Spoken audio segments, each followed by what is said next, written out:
Money concept series में हमारा ये फर्स्ट वीडियो है। आज के इस वीडियो में हम स्मार्ट मनी कॉन्सेप्ट के अंतर्गत कंप्लीट मार्केट स्ट्रक्चर मैपिंग कैसे करते हैं इसे समझने वाले हैं। तो चलिए सबसे पहले मार्केट स्ट्रक्चर किसे कहते हैं ये जानते हैं। मार्केट में मुख्य रूप से 3 स्टेजेस या फिर स्ट्रक्चर्स होते हैं, जिसमें बुलिश स्ट्रक्चर जिसे हम प्राइस एक्शन में अप ट्रेंड कहते हैं, साथ ही एक साइडवेज स्ट्रक्चर और उसके बाद एक डाउन ट्रेंड या फिर बेरिश स्ट्रक्चर को हम चार्ट पर देखते हैं। अगर आप प्राइस एक्शन की समझ रखते हैं तो जब भी मार्केट में प्राइस हायर हाई और हायर लोज बनाकर ऊपर बढ़ती है तो उस समय मार्केट में एक अप ट्रेंड चल रहा होता है, जबकि साइडवेज मार्केट में चार्ट पर दोनों तरफ से लगभग इक्वल हाइज और लोज बनने के कारण हमें कोई भी क्लियर ट्रेंड नहीं दिखाई देता, जिस कारण प्राइस एक ही रेंज में कंसोलिडेट करती रहती है। लेकिन जब भी मार्केट में लोअर लोज और लोअर हाइज का स्ट्रक्चर चार्ट पर बनता है तो हम उसे एक डाउन ट्रेंड या फिर बेरिश मार्केट स्ट्रक्चर कहते हैं।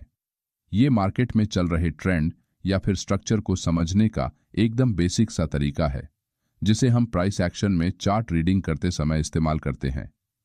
लेकिन एसएमसी में मार्केट स्ट्रक्चर मैपिंग करते समय हमें ब्रेक ऑफ स्ट्रक्चर और चेंज ऑफ कैरेक्टर, इन 2 बातों का ध्यान रखना पड़ता है। तो चलिए सबसे पहले ब्रेक ऑफ स्ट्रक्चर यानी कि बॉस किसे कहते हैं ये जानते हैं।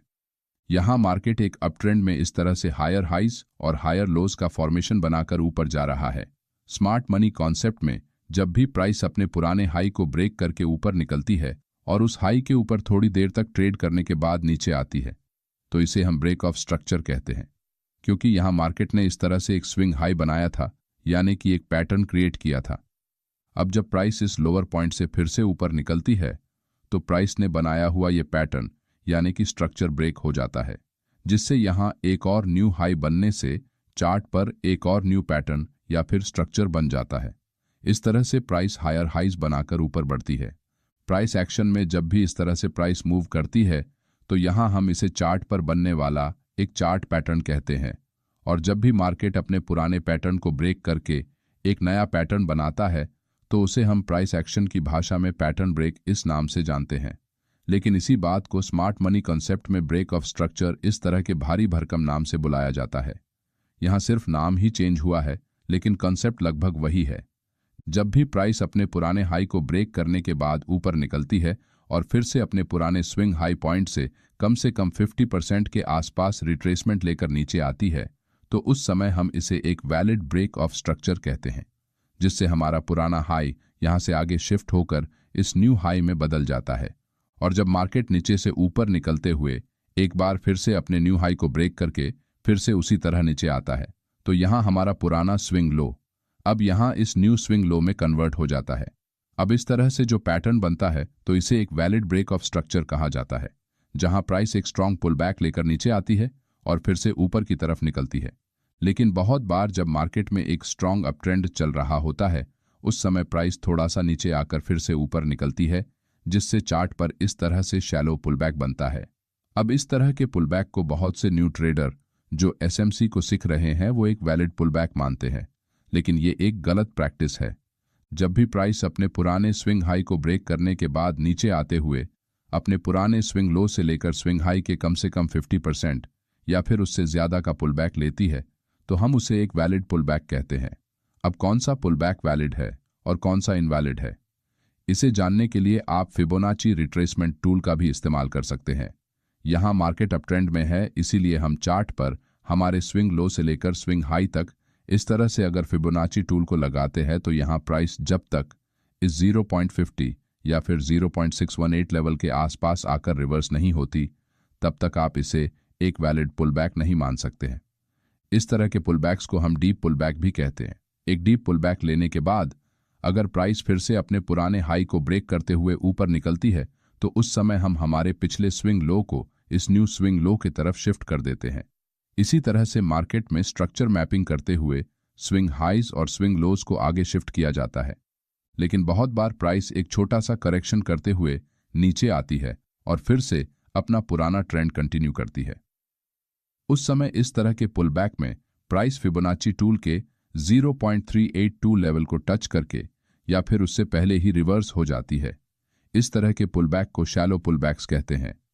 जब भी मार्केट में एक स्ट्रांग ट्रेंड चल रहा होता है उस समय प्राइस थोड़ी देर के लिए पॉज लेती है, जिस कारण इस तरह के पुलबैक्स हमें चार्ट पर देखने को मिलते हैं। इसी कारण इन पुलबैक्स से बनने वाले लोज को हम स्ट्रक्चर मैपिंग में कंसिडर नहीं करते हैं, क्योंकि ये एक वैलिड पुलबैक नहीं है। अब ब्रेक ऑफ स्ट्रक्चर को जानने के बाद एसएमसी में चेंज ऑफ कैरेक्टर किसे कहते हैं, इसे जानते हैं। यहां हम फिर से एक अपट्रेंड का एग्जाम्पल लेंगे। एक अपट्रेंड में जब भी प्राइस इस तरह हायर लोज और हायर हाइज बनाकर ब्रेक ऑफ स्ट्रक्चर करते हुए आगे बढ़ती है, तो हम इसे एक स्ट्रॉन्ग अपट्रेंड कहते हैं। यहां प्राइस नीचे से लेकर यहां हायर पॉइंट तक आते हुए लगातार अपने पुराने हाइज को ब्रेक करते हुए आगे बढ़ी है, लेकिन एक पॉइंट के बाद प्राइस अपने पिछले हाई को ब्रेक करने के बजाय अपने पिछले लो पॉइंट को नीचे की तरफ ब्रेक कर देती है। अब पिछले कुछ समय से मार्केट में एक अपट्रेंड चल रहा था, जहां प्राइस हायर हाइज बना रही थी।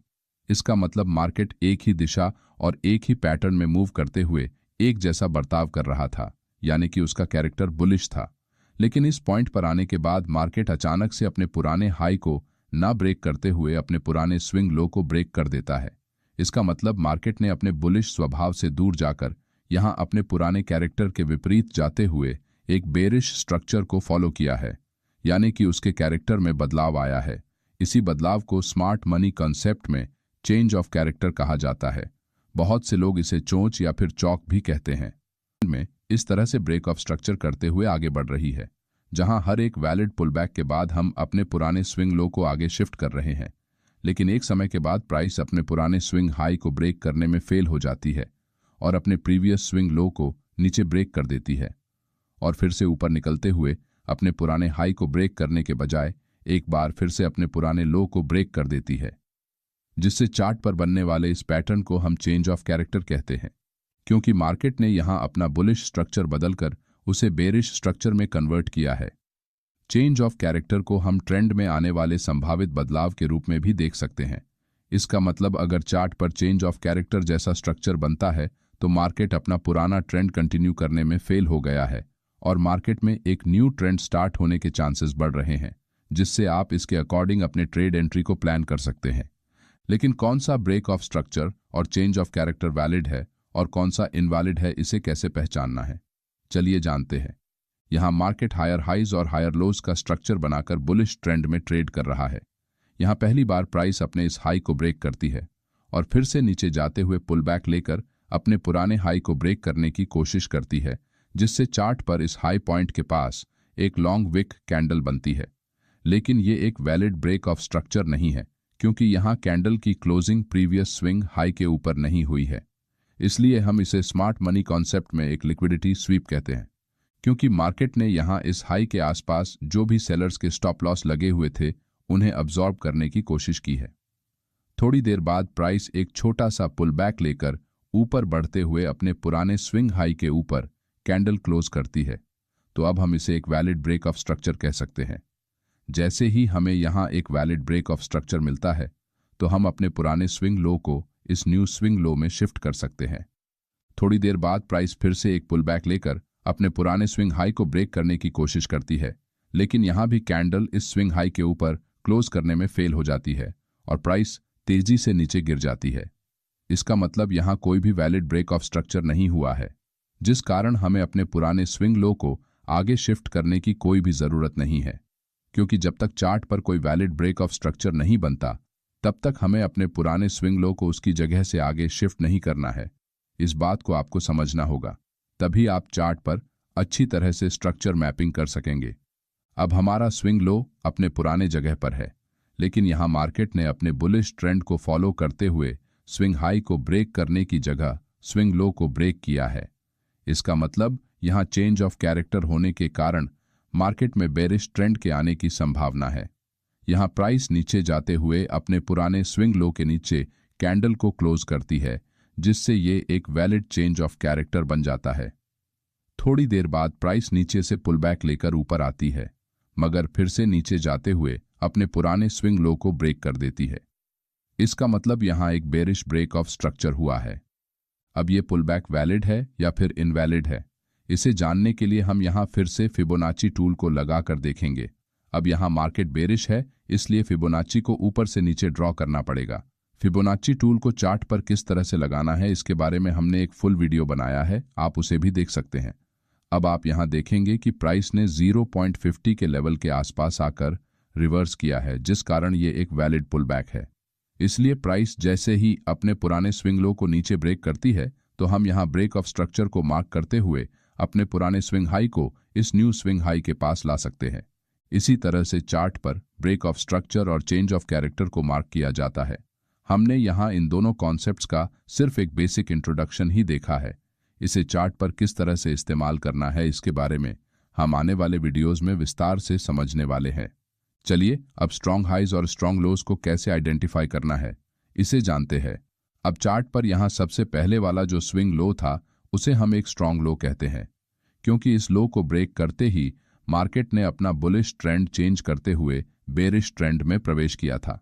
साथ ही यहां चेंज ऑफ कैरेक्टर से पहले वाले स्विंग हाई को सबसे स्ट्रॉन्ग हाई कहा जाता है, क्योंकि मार्केट में ये लेवल फ्यूचर में एक स्ट्रॉन्ग रेजिस्टेंस के रूप में काम आने वाला है और इसे ब्रेक करना मार्केट के लिए सबसे मुश्किल काम हो सकता है, क्योंकि यहां सबसे ज्यादा सेलर्स के स्टॉप लॉस मौजूद है, जिस कारण यहां सबसे ज्यादा सेलिंग प्रेशर होने के कारण इसे ब्रेक करना मार्केट के लिए थोड़ा मुश्किल काम है। इसलिए ये लेवल भविष्य में एक रेजिस्टेंस के रूप में काम करेगा। चार्ट पर ब्रेक ऑफ स्ट्रक्चर के बाद जब प्राइस रिट्रेसमेंट करती है तो उस समय वो अपने पुराने स्विंग हाई और स्विंग लोज के अंदर ही ट्रेड करती रहती है। उस समय यहां जो ये स्विंग्स बन रहे हैं उन सभी को इंटरनल स्विंग्स या फिर माइनर स्विंग्स कहा जाता है। इस तरह के स्विंग्स को चार्ट पर रिटेल ट्रेडर्स की लिक्विडिटी को ग्रैब करने के लिए बनाया जाता है। इसलिए इस तरह के इंटरनल स्ट्रक्चर में हमें अपनी ट्रेड एंट्रीज को करने से हमेशा बचना चाहिए। बहुत से रिटेल ट्रेडर्स को प्रो ट्रेंड या फिर मेजर ट्रेंड और माइनर या फिर काउंटर ट्रेंड को समझने में मुश्किल होती है। चलिए इसे सिंपल भाषा में समझते हैं। इस चार्ट में प्राइस यहां से लेकर यहां इस पॉइंट तक हायर हाइज और हायर लोज बना रही है।